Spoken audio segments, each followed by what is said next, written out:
Ruben Amorim, c'est pas pour rien que c'est le seul coach qui a tapé Pep Guardiola 2 fois en 1 mois avec 2 équipes différentes. Sporting Lisbonne contre Manchester City, c'était le 5 ou le 6 novembre passé. Il les a tapés 4-1. Aujourd'hui, derby de Manchester, c'est le premier coach depuis Sir Alex Ferguson qui vient gagner son premier derby et il ne le gagne même pas. À domicile, il le gagne à l'extérieur face à Guardiola. Si ça ne veut pas dire que Guardiola, déjà, il est sous Covid. Salam, salam, outsider, le débrief commence maintenant. Manchester United l'emporte aujourd'hui 2-1 sur le terrain de Manchester City. La vérité, elle est assez simple en fait, c'est que le football, ça ne ment pas. Sincèrement, le football ne ment pas. Quiconque a vu le match sait pleinement que cette victoire de Manchester United, je pense, elle est méritée. Aujourd'hui, Manchester City est venu avec un football qui a été stérile. C'est une équipe de Pep Guardiola qui est à l'image de Pep Guardiola. En ce moment, ils sont déboussolés. Ils savent pas ce qui se passe. Ils essaient de tirer les cheveux sur la tête et malheureusement, ils n'ont même pas de cheveux sur la tête. Ils sont chauves. Ils sont chauves dans toutes les façons que tu puisses imaginer. Leur football est pauvre. City ne se gère pas. Ils sont à domicile à l'Etihad face à Manchester United et tu ne vois pas une équipe de Manchester City qui est capable de vraiment assouvoir sa dominance sur son adversaire. Tu vois une équipe de Manchester United qui, peut-être pendant les 20-25 premières minutes, n'a pas de tir cadré, n'arrive pas forcément à trouver des occasions. Mais tu ne vois pas une équipe qui panique. Tu ne vois pas une équipe qui est en train de les terroriser. Donc du coup, aujourd'hui, j'en arrive à la conclusion qu'une victoire en, je ne sais pas, 7 ou 8 matchs, c'est abusé. C'est abusé. Ils sont en crise. Faut pas avoir peur de le dire. Ils jouent même plus le top 4. La semaine prochaine, ils vont jouer Aston Villa. S'ils font les fous, ils se font taper par Aston Villa et par Unai Emery. La vérité, ils jouent l'Europa League. En fait, c'est là où on est rendu avec Manchester City. Dans tout ça, moi, j'ai mal en tant que fan d'Arsenal parce que je me dis, mon équipe, nous aussi, on est nuls. C'est-à-dire une équipe qui a gagné un seul match sur, je ne sais pas, 7 ou 8 ou 9 ou 10, toute compétition confondue, qui est incapable de se gérer en première ligue, qui n'arrête pas de perdre des points, ils sont quand même à juste 2 ou 3 points d'Arsenal. C'est que nous aussi, on ne se gère pas. Mais bref, Arsenal n'est pas aujourd'hui le sujet de discussion. Le sujet de discussion, c'est cette équipe de City-là, qui est tout simplement pauvre. Quand tu vois aujourd'hui Kyle Walker, la réaction qu'il a face à son tête-à-tête face à Højlund, pour moi, c'est anecdotique. C'est pas anecdotique, excusez-moi. Ça te montre à quel point ils n'ont même plus confiance en eux. Ils n'ont même plus confiance dans leur football. Ils essaient de trouver des solutions pour mettre l'adversaire dans des problèmes. C'est honteux. C'est vraiment honteux. Comment il s'appelle? Erling Haaland. Erling Haaland, on va en parler quand? On va commencer à parler de Haaland quand? Ok, statistiquement parlant, sa saison, il n'y a pas de problème, c'est Haaland. Mais Haaland, nous, normalement, à ce stade-ci, il doit avoir le double du nombre de buts qu'il a. C'est pas normal que City, lors des 10 derniers matchs, ils aient encaissé 25 buts, ils en aient marqué que 13. Oui, Haaland, ils ont encaissé 25 buts, ils en ont marqué 13. Lors des 10 dernières rencontres, toutes compétitions confondues. C'est abusé en fait. Donc, oui, le buteur, autant tu peux te dire on encaisse beaucoup, mais au moins on va toujours essayer d'en mettre un de plus que l'adversaire. Là, c'est même pas le cas. Non seulement défensivement, ils sont nuls, mais offensivement aussi, ils sont nuls. Aujourd'hui, Haaland, il est face à des anciens tocards. Des gars qui ont déjà gradué de l'université du tocarisme quand même. Hein. Franchement, ils sont gradués. Je parle là de Maguire, qui était quand même une des stars de l'université du tocarisme. Maguire n'est plus, il n'est plus un tocard. Faut le respecter. Donc, Harry Maguire, aujourd'hui, le match qu'il fait face à Haaland, mais excellent match. De Ligt aujourd'hui, le match qu'ils font face à Haaland, mais excellent match. Ils n'arrivent pas à trouver Erling Haaland sur les centres et quoi que ce soit. Haaland n'a jamais été dangereux. Est-ce que Haaland, il a même un tir dans ce match-là? Donc c'est pour dire. Donc, tu as une équipe de Manchester City qui est tout simplement faible. Phil Foden, c'est peut-être un des meilleurs matchs qu'il a fait ces derniers temps. Mais là, encore une fois, il ne joue pas comme un joueur qui est censé être, je dis, le meilleur joueur de Première Ligue. En tout cas, il n'y a même pas quelques mois, c'est lui qu'ils ont élu. Aujourd'hui, Phil Foden n'est que l'ombre de lui-même. Ok, 1, 2 crochets, une frappe, une reprise, machin et tout, on a vu.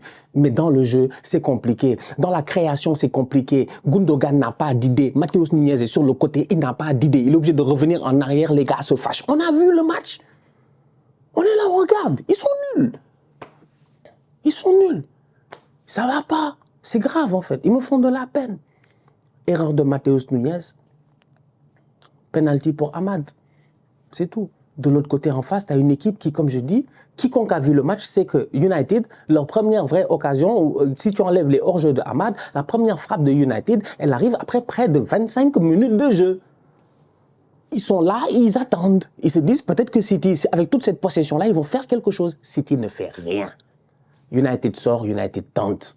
Ahmad est hors-jeu en première mi-temps 2 ou 3 fois. Tu te dis à un moment donné, Ahmad, gère-toi. Si tu recalibres ta ligne, si tu arrêtes de te faire prendre par Ruben Dias et par Guardiola, tu vas réussir à leur faire mal. Ahmad, finalement, il leur a fait mal.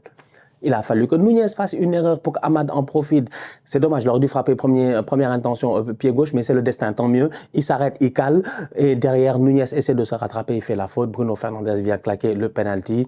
Ça fait 1-1. Je vous rappelle que City avait marqué sur une fausse occasion. Ça veut dire que même le but de City, c'est un faux but.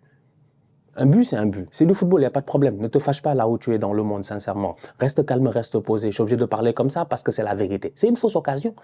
Quand même, vous mettez des buts tiki-taka, machin, tout ça, nous tous on est perdus. Là, c'est une fausse occasion. C'est Amad, c'est De Bruyne qui dégage là-bas, Amad qui contre le ballon, tout le monde est perdu, machin. Guardiola vient claquer un but. Alors que United, les buts qu'ils mettent, c'est des buts que tu as vu venir. On a vu Amad partir dans l'espace plusieurs fois. On a vu Amad mettre le ballon à côté. On a vu Mazraoui récupérer la balle, se battre comme un Bojack, parce que Mazraoui, franchement, qu'on le veuille ou non, défensivement parlant, moi je kiffe ce genre de joueur-là. Mazraoui, ça se voit que c'est un boy de la street. Ça se voit que c'est un boy de Darbeida. Ça se voit que lui, en fait, il joue. Lui, c'est les boys qui ont appris au football, qui ont appris le football dehors. Ils savent jouer tous les postes. Les boys qui ont appris le football au quartier. Pas à l'école de football. Pas les petits, on les a pris, on les a inscrits à l'école de football. Si on t'a inscrit à l'école de football, là-bas, on t'a formaté, on t'a appris des choses. Ceux qui ont appris ici dans le Tchèque, là, à faire des 2-0 au Cameroun, des petits camps au Sénégal, et des maracana, je dis bien, à Abidjan, et des je ne sais pas comment ils appellent ça, à Darbeida. Eux, là, ils peuvent jouer tous les postes. Noussaïr, Mazraoui, droite, gauche, centre, Tenag l'a fait jouer 10, il joue partout. Il récupère le ballon. Gros match aujourd'hui face à Jérémy Doku. Bon match de Doku aussi, mais gros match aujourd'hui de Mazraoui face à Jérémy Doku, qui récupère, tac, ça donne à Højlund, ça envoie Bruno Fernandes, les gars, ils ratent. Ce genre d'occasion-là, on l'a vu plusieurs fois dans le match. Plusieurs fois, on a vu une équipe de Manchester City qui était fébrile défensivement. Une équipe de Manchester City où je ne comprends pas la cohérence. Guardiola qui vient s'insérer à l'intérieur. Il y a un énorme espace entre Ruben Dias et puis de l'autre côté, Matheus Nunes qui essaie de couvrir. Kyle Walker, c'est toujours un tocard. Donc, tu regardes ça et tu te dis, il y a trop de problèmes. Donc, c'était évident qu'à un moment donné, à force d'abnégation et de courage, United allait gagner ce match-là. Et c'est passé à travers un excellent Amad. Ivoirien à joueur de football. On n'y peut rien. Ivoirien à joueur de football. Franchement, on n'y peut rien. Ça, c'est vraiment top player. Ça, c'est un joueur, il sait jouer au football. Ça, c'est un petit là.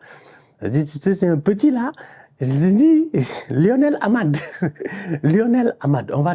Là, il a fait un match, il mérite le prénom. Il n'a pas fait le match, il mérite le nom de famille. Ça va venir plus tard. Non, vous connaissez, on ne peut pas faire les comparaisons comme ça.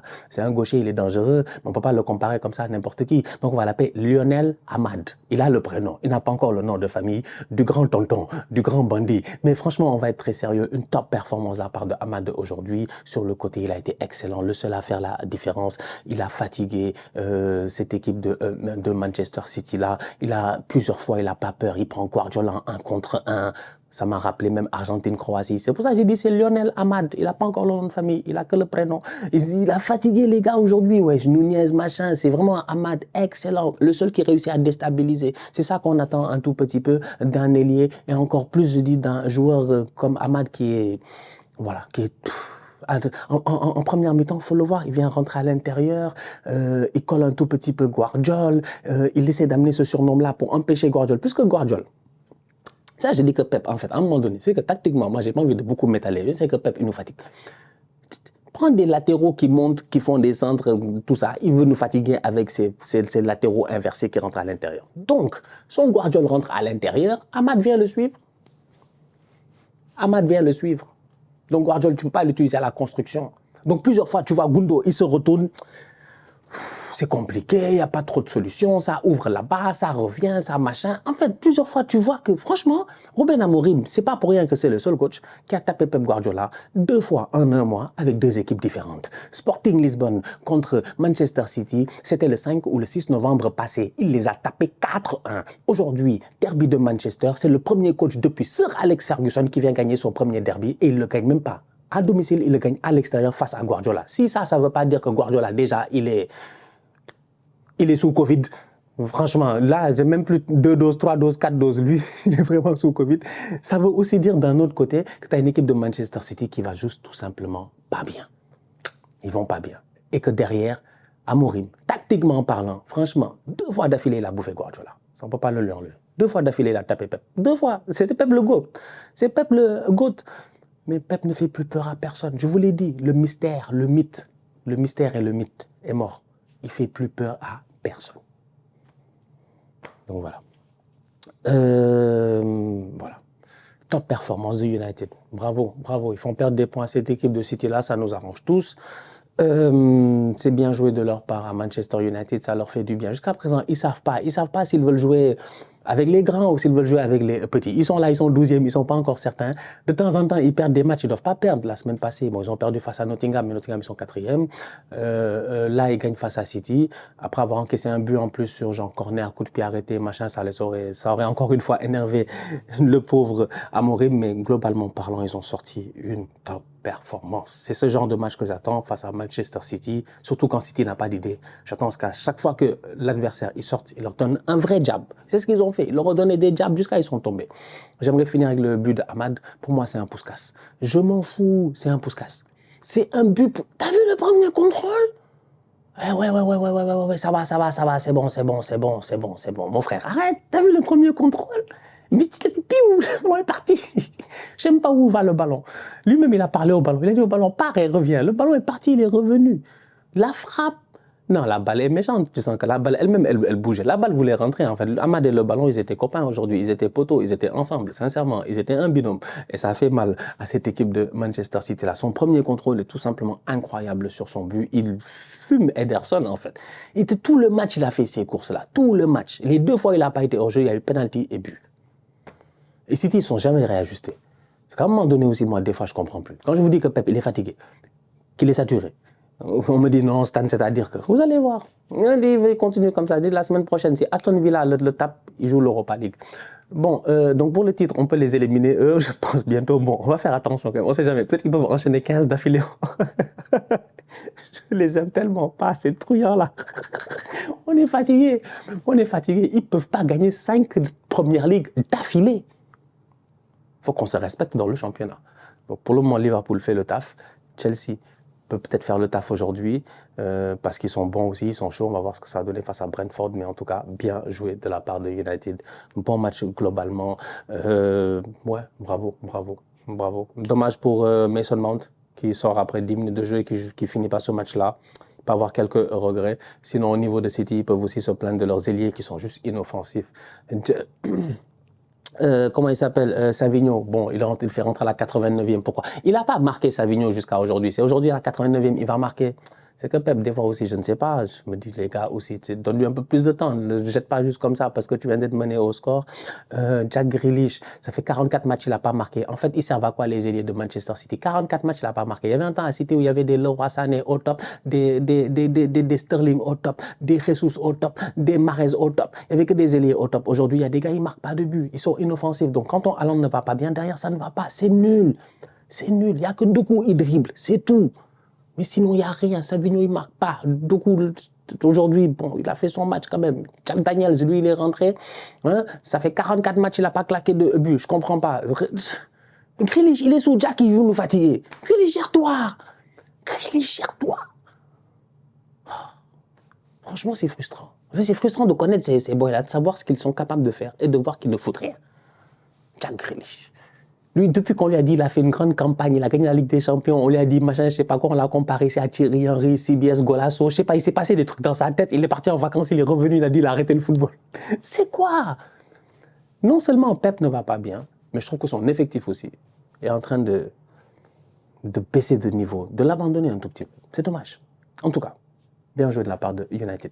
La famille, on se capte très bientôt pour une nouvelle vidéo. D'ici là, on continue à liker, on continue à partager, on s'abonne. On est ensemble, on reste en santé, c'est toujours le plus important. Tous outsiders.